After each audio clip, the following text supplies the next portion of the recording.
Hello! In this lesson we will learn how to add interactive buttons to each player view and layout them. Let's download a project first. On the current lesson page, select Attachments. Here you will find Lesson 3, which we will work with, and you can also download the finished version of our project. Click on Lesson 3, and once downloaded, unzip the file and open the project. Click Trust and Open. OK. So we will start by creating 3 buttons that will appear on each player view. We will be able to tap on them. And finally, we will adjust their position and arrange them nicely in the bottom right corner. OK, before we add a button view on the player view, let's understand what the button view is and then jump to the button view file. Button is an interactive view. You can tap on your phone to trigger an action. For example, add a like to a post, go to the next page, or save changes. A button view is custom-created view designed for ease of use. It contains an image and a label that can update when we select or deselect this button. We won't dive into the implementation details, but we will take a quick look at how to use this button. And below, we can see a little demo prepared. Here, a button view is created with a bookmark image, primary color set to white, and selected color set to yellow. So, when we select this button, we change the color and update the counter. Currently it's yellow and the counter is 1. If we deselect this button, it will return to the primary color white and the counter will be 0. We will not modify the button view, but we will use it. Let's try changing our image to a heart. You will see that the image changes to a heart. Next, let's change it to a message icon. Now it becomes a message icon. We can also change the primary color. Let's change it to blue. And the primary button now becomes blue. And let's set the selected color to red.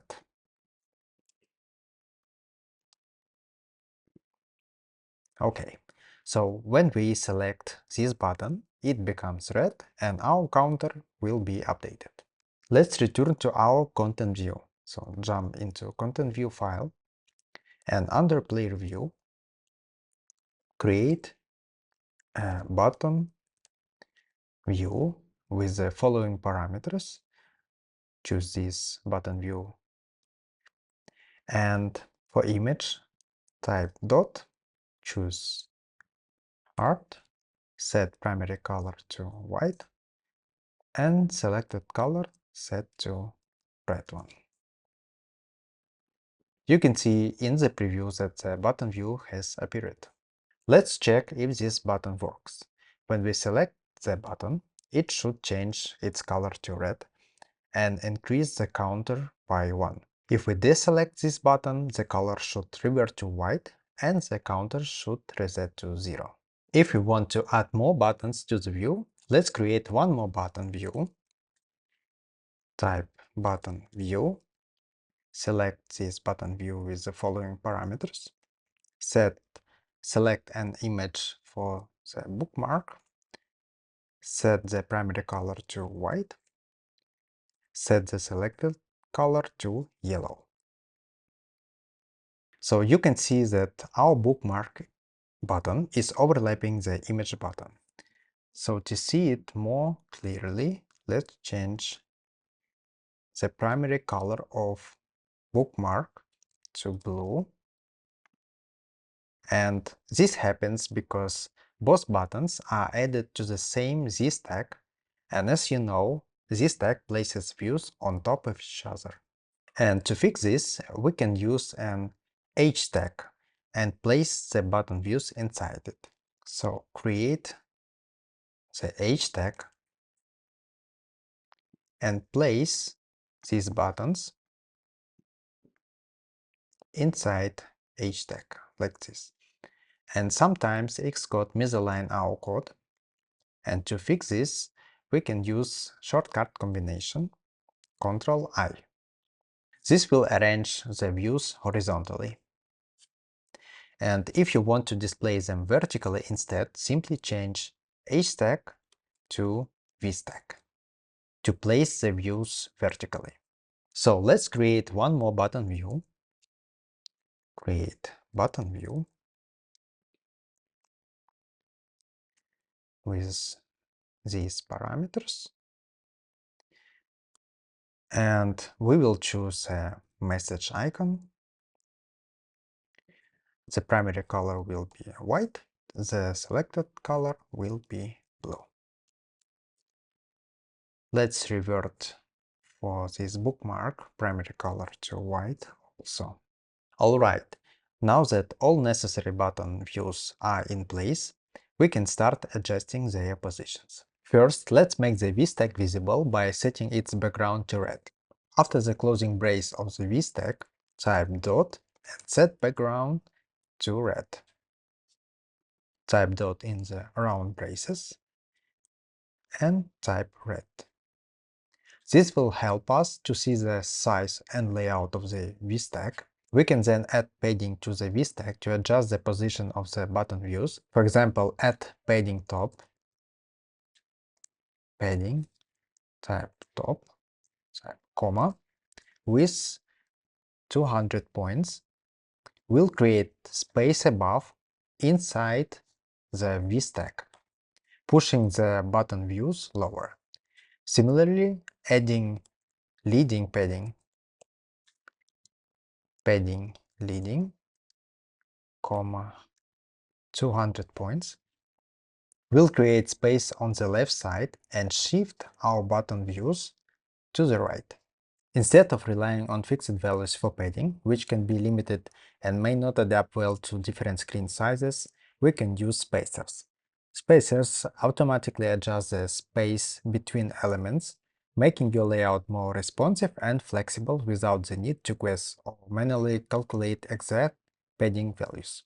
First, let's delete the existing paddings. OK, to push the buttons to the bottom, add a spacer at the top of the vertical stack. Create a spacer. OK, the spacer is an invisible view that fills the space above the buttons, positioning them at the bottom. Then, adding a spacer at the bottom take up the remaining space, centering the buttons vertically in the middle of the vertical stack because the space is distributed evenly above and below the buttons. To add a little space from the bottom, set the height of the bottom spacer, so type dot, type frame, open braces, and type this height parameter. Set it to 25. Now the bottom spacer will have the fixed size of 25 points, while the top spacer will still fill the remaining space above the buttons. Now, if we want to position our vertical stack horizontally on the right or left, we can use an H tag to achieve this. So let's create H tag and place the vertical stack inside the H tag. So use shortcut combination Ctrl-I to align our code. Now let's try adding some geometric figures to understand the layout. And first, add a circle at the top of the horizontal stack. So let's create a circle inside the horizontal stack. Now you can see a circle on the left, followed by the red vertical stack. The horizontal stack is read from the top to bottom, similarly to reading from the left to right. If you add another circle, let's add another circle, you will see two circles followed by the vertical stack. And for example, adding a circle at the bottom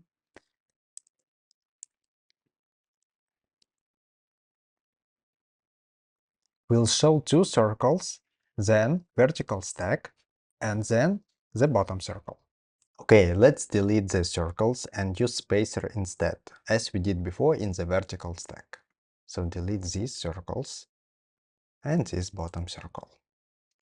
Okay, now add one spacer at the top inside the H stack to shift our views to the right. So let's create spacer at the top.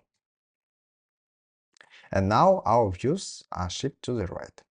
So let's add one more spacer at the bottom of horizontal stack, right here.